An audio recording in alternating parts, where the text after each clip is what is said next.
چھپی ہوئی حقیقت یہ ہے کہ عرب خلیج کی دولت اور برتری اس بات پر منحصر ہے کہ ایران پابندیوں سے جکڑا رہے۔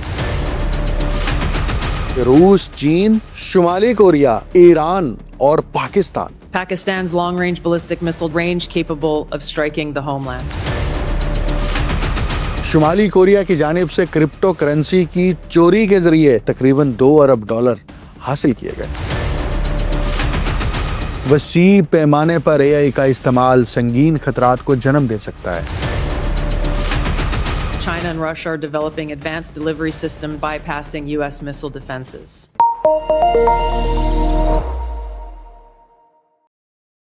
آپ دیکھ رہے ہیں انٹولڈ سٹوری ود ڈاکٹر اکمل سومرو۔ آج کی ویڈیو میں 2 پہلوؤں پر بات کروں گا۔ ایک مشرق وسطیٰ کی جغرافیائی حوالے سے جو سیاست ہے اس پر، اور ایک بالکل نئی تہلکہ خیز بات جس کا بڑے عرصے سے ہمیشہ خدشہ رہا ہے، وہ امریکہ کی انٹیلیجنس کی طرف سے پاکستان کے ایٹمی ہتھیاروں سے متعلق ایک نئی بالکل تازہ بریفنگ ہے۔ پہلے مشرق وسطیٰ پر بات کرتے ہیں۔ وہ آپ کو بتاتے ہیں کہ مشرق وسطیٰ 1000 سال پرانی مذہبی جنگ کی وجہ سے بکھرا ہوا ہے۔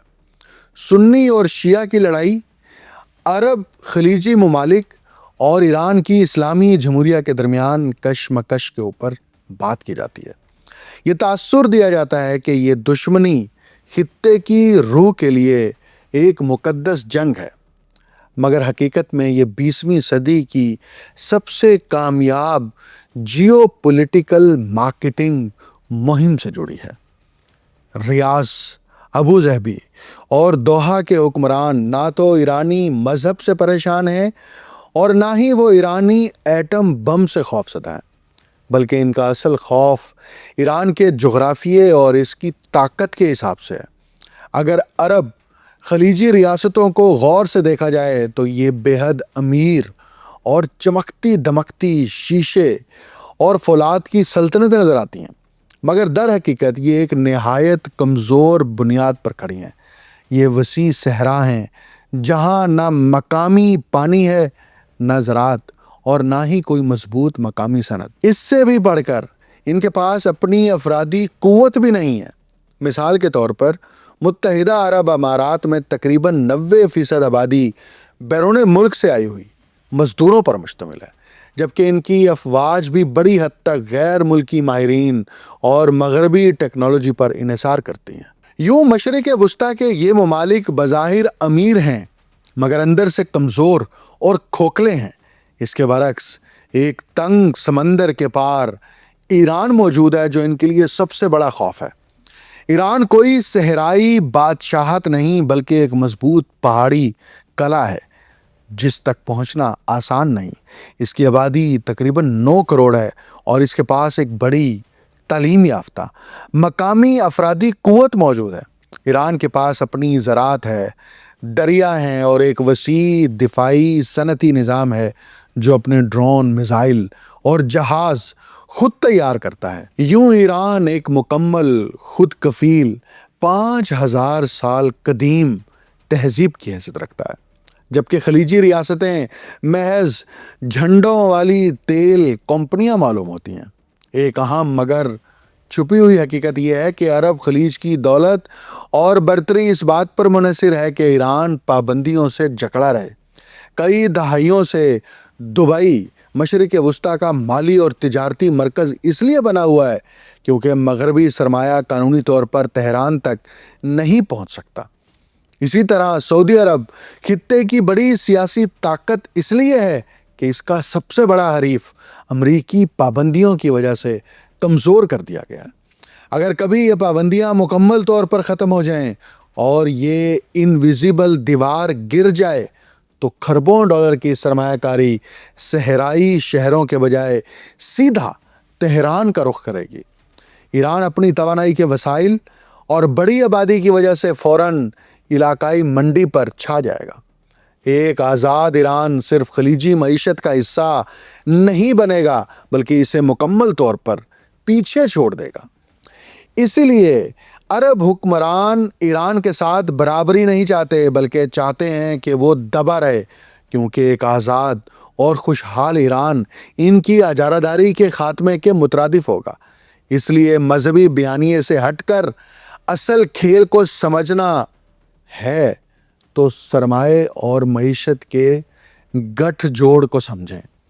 مشرق وسطیٰ کے یہ ممالک جن کو خلیجی ریاستیں کہا جاتا ہے، قطر، بحرین، عمان، متحدہ عرب امارات اور اسی طرح سعودی عرب، یہ امریکہ کی وہ منڈیاں ہیں جو یہاں بیٹھ کر مشرق وسطیٰ اور پھر پورے ایشیا کے اوپر اپنی سیاست کرتی ہیں۔ اور اس سیاست میں کبھی فرقہ وارانہ نعرے لگائے جاتے ہیں، کبھی شیعہ سنی کا فساد کرایا جاتا ہے، کبھی سیکیورٹی رسک کا نعرہ لگایا جاتا ہے، اور کبھی ایران کے اوپر مشرق وسطیٰ کے تعاون اور معاونت کے ذریعے سے چڑھائی کر دی جاتی ہے۔ یہ حالیہ جنگ، اس کو سمجھنا ہے تو مشرق وسطیٰ کی گزشتہ 100 سالہ سیاست کو سمجھنا پڑے گا، جس سیاست کی بنیادیں برطانوی سامراج نے رکھی تھی، جس سیاست کی بنیاد کے اندر یہاں پر ڈیوائیڈ اینڈ رول کی مستقل طور پر ایسی لکیریں کھینچی گئی ہیں جو آج بھی اس خطے کے اندر عدم استحکام اور سیاسی بدامنی کو فروغ دیتی ہیں۔ دوسری طرف امریکہ ہی مشرق وسطیٰ کے ساتھ ساتھ ایشیا کے اوپر اور گلوبل ساؤتھ کے اوپر اپنی جڑیں مضبوط رکھنے کے لیے ایک نئے ہدف بلکہ ایک نئی مشکل سے دوچار نظر آتا ہے۔ ابھی خبر آئی ہے، بلکہ تازہ ویڈیو سامنے آئی ہے، ڈائریکٹر آف نیشنل انٹیلیجنس تلسی گیبارٹ نے کہا ہے کہ پاکستان کا ترقی کرتا ہوا میزائل پروگرام مستقبل میں امریکہ کے لیے ممکنہ خطرہ بن سکتا ہے۔ انہوں نے 2026 کی سالانہ خطرات سے متعلق رپورٹ میں روس اور دیگر ممالک کے ساتھ پاکستان کا بھی نام لیا ہے۔ میں اس پر آگے تفصیل سے بات کروں گا۔ امریکی سینٹ کی انٹیلیجنس کمیٹی سے خطاب کرتے ہوئے تلسی گیبارٹ نے کہا کہ روس، چین، شمالی کوریا، ایران اور پاکستان ایسے نئے جدید یا روایتی میزائل نظام تیار کر رہے ہیں جن میں ایٹمی اور روایتی ہتھیار لے جانے کی صلاحیت موجود ہے، اور یہ ہمارے ملک تک پہنچ سکتے ہیں، یعنی امریکہ تک پہنچ سکتے ہیں۔ پاکستان کے طویل فاصلے تک مارک کرنے والے بیلسٹک میزائل پروگرام میں ممکنہ طور پر ایسے انٹر کانٹیننٹل بیلسٹک میزائل بھی شامل ہو سکتے ہیں جو امریکہ تک پہنچنے کی صلاحیت رکھتے ہوں۔ گیبارٹ نے مزید کہا کہ ان کے خیال میں 2035 تک امریکہ کو درپیش خطرات مجموعی طور پر 3000 سے بڑھ کر 16000 سے زیادہ میزائلز تک پہنچ سکتے ہیں۔ یہ تجزیہ دراصل بائیڈن انتظامیہ کی پالیسی کا تسلسل ہے، جس کے تحت پاکستانی اداروں پر پابندیاں لگائی گئیں اور نئی ٹیکنالوجی کے حصول کو محدود کرنے کی کوشش کی گئی۔ گزشتہ چند دہائیوں میں واشنگٹن اور اسلام آباد کے تعلقات میں اتار چڑھاؤ آتا رہا ہے۔ سرد جنگ کے دور میں پاکستان امریکہ کا اتحادی رہا ہے، اور اس نے امریکہ کی قیادت میں بننے والے کئی الائنسز میں شمولیت اختیار کی، جن میں سیٹو اور سینٹو بھی شامل ہیں۔ انٹیلیجنس اداروں کے مطابق چین اور روس سب سے زیادہ مستقل اور فعال ڈینجر یعنی خطرہ پیش کرتے ہیں اور اپنی تحقیق و ترقی کی کوششیں جاری رکھے ہوئے ہیں۔ اسی دوران ریاستی عناصر کائنیٹک اور سائبر جنگ میں نئی صلاحیتیں حاصل کرنے کی کوشش کر کے خطرے کے دائرے کو مزید وسیع بنا رہے ہیں۔ اس رپورٹ میں جو بریفنگ دی گئی اس میں یہ بھی کہا گیا کہ امریکہ کا محفوظ جوہری دفاعی سسٹم اب بھی اس کی سرزمین کو اسٹریٹجک خطرات کے خلاف تحفظ فراہم کرتا ہے۔ انٹیلیجنس کمیونٹی کا خیال ہے کہ چین اور روس ایسے جدید ترسیلی سسٹم کو تیار کر رہے ہیں جو امریکی میزائل دفاعی نظام کو عبور کرنے یا اسے دھوکہ دینے کی صلاحیت رکھتے ہوں۔ شمالی کوریا کے بین البراعظمی یعنی انٹر کانٹیننٹل بیلسٹک میزائل پہلے ہی امریکی سرزمین تک پہنچنے کی صلاحیت رکھتے ہیں، اور اندازہ ہے کہ وہ اپنے جوہری ذخیرے میں مزید اضافہ کرنے کے لیے پرعزم ہے۔ پاکستان کے طویل فاصلے تک مارک کرنے والے بیلسٹک میزائل پروگرام میں، جو کہ انٹر کانٹیننٹل بیلسٹک میزائل ہے، اس کا ایک پورا پروگرام سسٹم ہے، ممکنہ طور پر ایسے میزائل شامل ہو سکتے ہیں جو امریکی سرزمین کو نشانہ بنا سکیں۔ انٹیلیجنس اداروں کے مطابق ایران ماضی میں